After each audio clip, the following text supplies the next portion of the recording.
And we're live.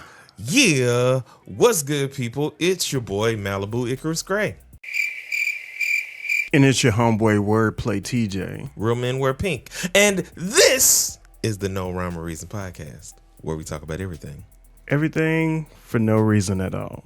I don't know what's gotten into you. We've had a pre-production talk, and now you're off the rails. You're just gone on to the deep end. I don't understand.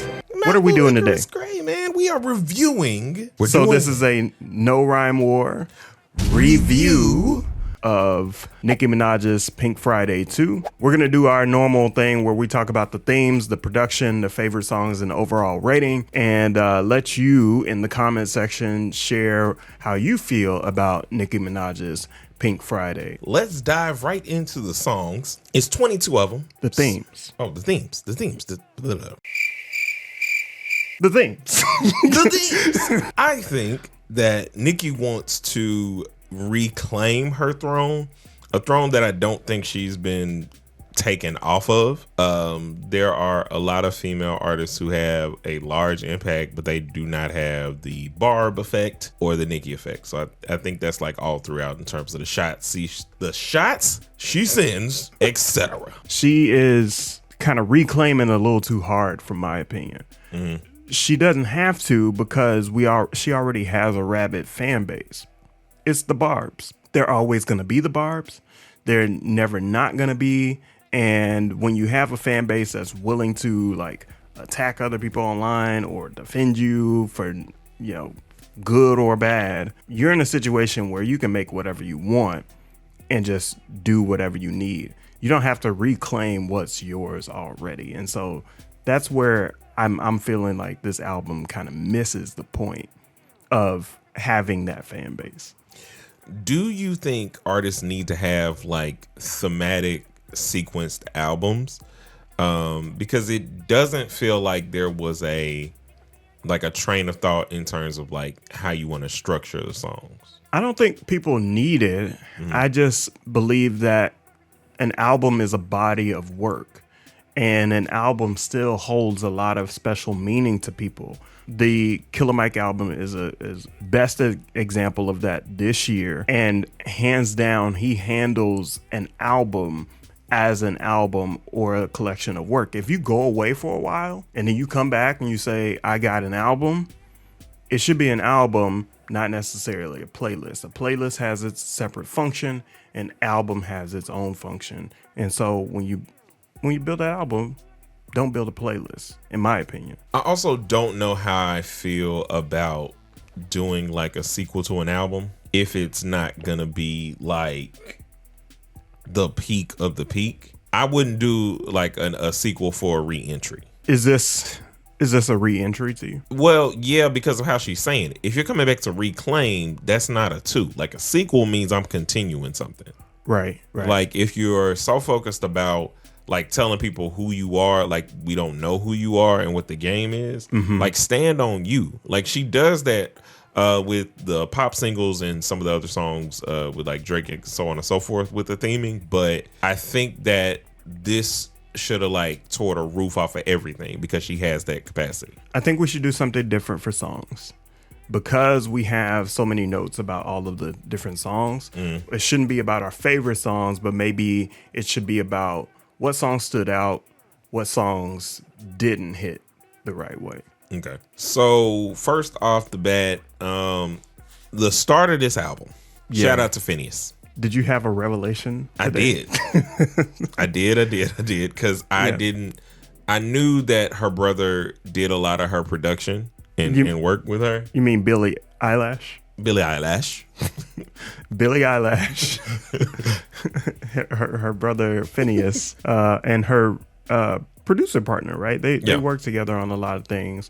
Phineas is a solo artist and producer in his own right, and led off this track. Because he led off this album, I wonder what it would have been like if he did the whole thing. Oh yeah, I do want a Nicki singing album. I think her singing voice is underrated, and she doesn't tap into it enough. She goes into like this Drake thing where she will act like she kind of can't sing, but go into like a certain octave, and then it's like auto-tuned up. But then when you hear her adding her harmonies, and it's like when they just let them sit, I would listen, Nicki.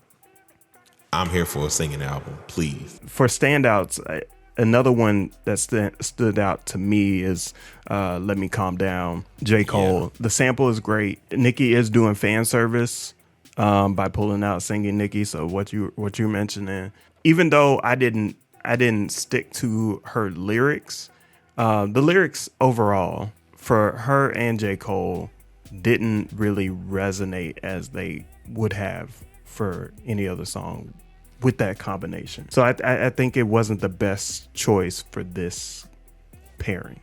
I think with J. Cole is doing what he's supposed to do. When he's in the relationship bag of like, say he does a song with Miguel, he does a song with Wale, he was on Pretty Little Things with Black. His topics are almost unmatched because he goes in a way that I think is substantial and encouraging for good relationships. I don't think that like in First Person Shooter and in Let Me Calm Down, that Nicki or Drake gave matching performances. Mm-hmm. And so it makes the song not as impactful to me. Because I know First Person Shooter hit Billboard out of here. But I think it's more off of the name. I love Forward from Trini. It takes me to the islands. Gal them, man them. Boomba clot, the whole nine. Who are you? You know what I mean? No. I'm Irie, man. No, you're not. No. But no, I really love the feel of that song. I like when she taps into like her roots and it feels like this feels so supremely authentic. Yeah. Like there's a lot of times when people can kind of chase stuff where it's like, chill out, bro. It's almost like the black person that's like, you know, I got 95% Navajo in my family. And it's like everybody. The best one. Second best for me. I think it's the best one. It would be the best if she did not have the Vince Lamb body. Like that is the reach of all reaches for me. And like, the Vince Lamb. She better than that. It was fun, but I also like Uzi's verse on this. It is refreshing, and it feels like one of them songs where I just see them. Feels like Kanye stepped in here. He just stepped in, did a little Donda, and then two stepped out. He did that dance on the way. Last one that I'll pick off in my favorite song on this album is Bam Bam Bam Bam Bam Bam Bam Bam. It's real like 2007, like This Is Why I'm Hot, like just grimy, gritty beat, like, and it fits Nicki being smooth. Sometimes she don't get an energy that I'm like I need psycho Nicki. I need that energy, but this one was like, yeah. Now the hate. What you hating on? Okay, I was not feeling Blessings. Not because I think it's a bad song, but because I feel like it's just misplaced. When we do these albums and you talking about all these like guns and beating people up and doing all this other stuff, I know D1 is on a whole tirade right now with the industry in regards to how people are taking him in, but I agree with him in the sense that it's like, this feels like when R. Kelly used to mess up and then he would hit us with it, I Believe I Can Fly, or some gospel record, and we would just be like, yeah man, sing that song, that boy is blessed. We forgive you, R. Kelly. We forgive you, R. Kelly. You know, and I'm not saying she hadn't done nothing wrong, which is why it feels out of place to me. That's my comparison in the sense, like normally you get a song like this, like if you've done something wrong. Well, I mean, is it controversy around her husband? As an album overall, I believe that there was a lot of disconnecting points in this album that there's so many songs that could have just been left off. I don't think she had to keep Super Freaky Girl. I definitely don't believe that Red Ruby the Sleaze should have been there. No Lumidee samples. Did its thing at the time, but at that time, it did its thing. Like,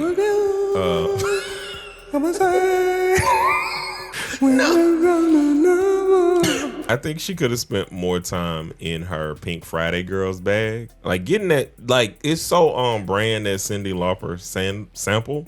That's kind of like what I want. I like Nicki in that era of own your barbness. Like, own it. Go full barb. Like- go super barb. I think I second that for the album overall. The piece about go in, she should have went in on this entire album. There were glimpses of it, there were snippets of it, but it wasn't a full let's go in on this project. And that's what I missed from it. Any notable production for you? My notable production is Take Cobain. Has a lot of spots on this album. And every song that he was on, I think, showed a little bit of excellence and a little bit of finesse. ATL Jacob was also dope. And Phineas, like, Yeah. bruh. Yeah. Like, I would like to see like a Dead Mouse, Black Thought, like Phineas and this person kind of collab. Right. I think he would murder it. Phineas and 21 Savage. Yes, that's the one. That would be ridiculous. It's that time for our arbitrary rating. I got 5. Whoa, we've been giving out 5s so crazy lately. Pardon me, I misspoke. I got 4 Malibu Barbies out of 5. I'm gonna give this 3 out of 5.